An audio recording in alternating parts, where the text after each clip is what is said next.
Price the lord. ಕರ್ತ ನಮಗೆ ಸ್ತೋತ್ರವಾಗಲಿ. ಕರ್ತನು ಈ ದಿನವೂ ನಿಮ್ಮೊಟ್ಟಿಗೆ ಒಂದು ಉತ್ತಮವಾದ ವಾಗ್ದಾನದೊಟ್ಟಿಗೆ ಆತನು ಬಂದಿದ್ದಾನೆ. ತನ್ನ ಜನರನ್ನ ಯಾವ ರೀತಿಯಾಗಿ ಆತನು ನಡೆಸುವಂತ ದೇವರಾಗಿದ್ದಾನೆ ಎಂಬುದಾಗಿ ಈ ವಾಕ್ಯದಲ್ಲಿ ದೇವರು ಸ್ಪಷ್ಟವಾಗಿ ಹೇಳಿದ್ದಾರೆ.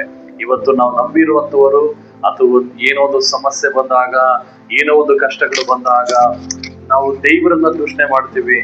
ಬಟ್ ಆದ್ರೆ ದೇವರು ನಮ್ಮ ಮೇಲೆ ಬಹಳ ಒಂದು ಅಪಾರವಾದಂತ ಒಂದು ಪ್ರೀತಿಯನ್ನು ಇಟ್ಟಿದ್ದಾರೆ, ಆಸೆ ಆಕಾಂಕ್ಷೆಗಳನ್ನು ಇಟ್ಟಿದ್ದಾರೆ. ನಾವು ದೇವರ ಮಾರ್ಗವನ್ನ ಬಿಟ್ಟು, ಪ್ರಾರ್ಥನೆ ಬಿಟ್ಟು, ವಾಕ್ಯ ಓದುವುದನ್ನ ಬಿಟ್ಟು ಅಪನಂಬಿಕೆಯಲ್ಲಿ ಮಾತನಾಡುವಂತ ಜನಗಳ ಜೊತೆ ಸೇರುವಂಥದ್ದು, ಅಪನಂಬಿಕೆಯಲ್ಲಿ ಮಾತನಾಡುವಂತ ಕಾರ್ಯಗಳು, ನಮ್ಮನ್ನ ನಾವು ದೂಷಣೆ ಮಾಡ್ಕೊಳ್ಳುವಂಥದ್ದು, ಪ್ರಾರ್ಥನೆ ಮಾಡದಲ್ಲೇ ಇರುವಂತ ಲೈಫು, ಇವೆಲ್ಲ ಇರ್ಬೇಕಾದಾಗ ಕಷ್ಟಗಳು ಬಂದಾಗ ನಾವೇನ್ ಮಾಡ್ತೀವಿ? ಯೇಸುನು ಬೇಡ, ಯಾರು ಬೇಡ ಅಂತಾನೆ ಹೇಳ್ತೀವಿ. ಬಟ್ ಆದ್ರೆ ದೇವರು ನಮ್ಮ ಮೇಲೆ ದೊಡ್ಡ ಉದ್ದೇಶಗಳನ್ನ ಇಟ್ಟಿದ್ದಾನೆ. ಆತನಿಗೆ ನಾವು ಒಳಗಾಗಿದ್ದಾದ್ರೆ ದೇವ್ರು ಎಲ್ಲ ಕಾರ್ಯಗಳು ಮಾಡ್ತಾನೆ. ನೋಡ್ರಿ, ವಾಕ್ಯವನ್ನು ಓದ್ಕೊಳ್ಳೋಣ.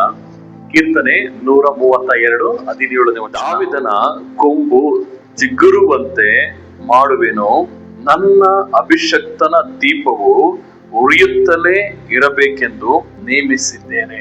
ನೋಡ್ರಿ, ಕರ್ತನ ವಾಕ್ಯ ಎಷ್ಟು ಸ್ಪಷ್ಟವಾಗಿ ಹೇಳ್ತಾ ಇದೆ. ದಾವಿದನ ಕೊಂಬು ಚಿಗುರುವಂತೆ ಮಾಡುವ ಆತನು.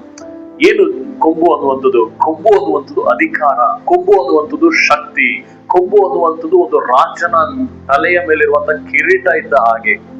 ಇವತ್ತ ಕೊಂಬು ನಮ್ಮ ಜೀವಿತದಲ್ಲಿ, ಅದಕ್ಕೆ ದೇವರು ಹೇಳ್ತಾ ಇರೋದು, ದಾವಿದನ ಕೊಂಬು ಚಿಗುರುವಂತೆ ಇವತ್ತು ನಿನ್ನ ಜೀವಿತದಲ್ಲಿ ವಾಕ್ಯವನ್ನು ಕೇಳ್ತಿರುವಂತ ನಿನ್ನ ಲೈಫ್ ಅಲ್ಲಿ ಒಂದು ಕೊಂಬು, ಒಂದು ಅಧಿಕಾರ, ಒಂದು ಶಕ್ತಿಯನ್ನ ದೇವರು ಚಿಗುರುವಂತೆ ಮಾಡ್ತಾ ಇದ್ದಾನೆ. ನೀನು ಇದನ್ನ ನಂಬಿ ಇದನ್ನ ಸ್ವೀಕಾರ ಮಾಡಿಕೊಳ್ಳುವಂತ ನೀ ಕಲ್ತ್ಕೊಳ್ಬೇಕು.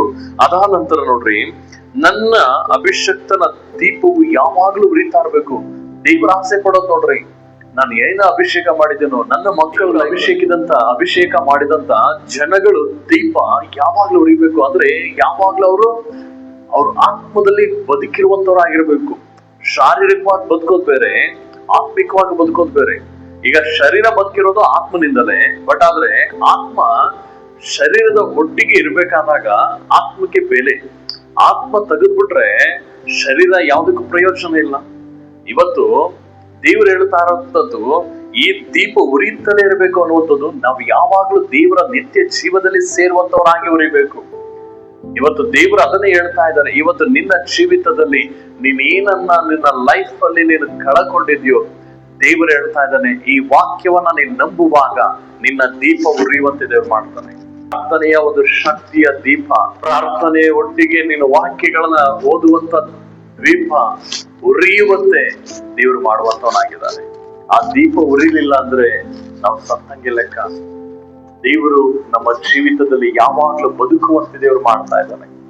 ಇವತ್ತು ನಾವು ಎಷ್ಟೋ ಸಾರಿ ನಾವು ದೇವರ ಅಭಿಷೇಕ್ತರಾಗಿದ್ದರು, ದೇವರು ನಮ್ಮನ್ನು ಅಭಿಷೇಕ ಮಾಡಿದ್ರು, ಪ್ರಯೋಜನ ಇಲ್ಲದವರಾಗಿ ನಾವು ಬದುಕ್ತಾ ಇದ್ದೀವಿ. ಆದ್ರೆ ಕರ್ತನ ಹೇಳ್ತಾ ಇದ್ದಾನೆ, ನಮ್ಮ ಜೀವಿತವನ್ನ ದೇವರು ಎಷ್ಟು ಆಸೆ ಆಕಾಂಕ್ಷೆಗಳನ್ನ ಇಟ್ಟಿದ್ದಾರೆ ಗೊತ್ತಾ? ಇವತ್ತು ನಿಮ್ಮನ್ನ ನೀವು ಒಪ್ಪಿಸಿಕೊಳ್ಳುವುದಾದ್ರೆ ಹಿಂದೆ ನಿನ್ನ ಕೊಂಬು ಚಿಗುರುವಂತೆ ದೇವರು ಮಾಡ್ತಾನೆ. ಅಧಿಕಾರದ ಕೊಂಬು, ಶಕ್ತಿಯ ಕೊಂಬನ್ನು ದೇವರು ಚಿಗುರುವಂತೆ ದೇವರು ಮಾಡ್ತಾನೆ. ನಿನ್ನ ದೀಪವನ್ನ ಮತ್ತೆ ಉರಿಯುವಂತೆ ದೇವರು ಮಾಡ್ತಾನೆ. ನಿನ್ನ ಜೀವಿತವನ್ನ ದೇವರು ಒಪ್ಪಿಸಿಕೊಂಡು ಪ್ರಾರ್ಥನೆ ಮಾಡೋಣವ.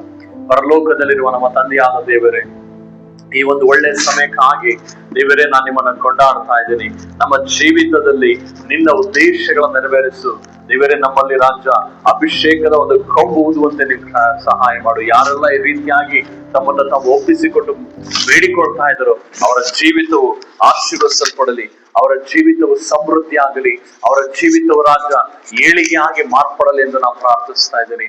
ದೇವರೇ, ಅವರು ಅಭಿಷಕ್ತರಾಗಿದ್ದಾರಲ್ಲ, ಅವರ ದೀಪವು ನಿರಂತರವಾಗಿ ಉರಿಯಲಿ ಸ್ವಾಮಿ. ದೇವರೇ, ಅವ್ರು ಕೊಳಕೊಂಡ ಎಲ್ಲ ಆಶೀರ್ವಾದಗಳನ್ನ ಪುನಃ ಅವ್ರು ಹೊಂದಿಕೊಳ್ಳುವಂತೆ ನಾನು ಪ್ರಾರ್ಥಿಸ್ತಾ ಇದ್ದೀನಿ. ಅವ್ರ ನಂಬಿಕೆಯಲ್ಲಿ ದೃಢವಾಗಿ ನಿಂತುಕೊಳ್ಳಲಿ. ಯೇಸುವಿನ ನಾಮದಲ್ಲಿ ಪ್ರಾರ್ಥಿಸಿ ತಂದೆ, ಆಮೇನ್ ಆಮೇನ್.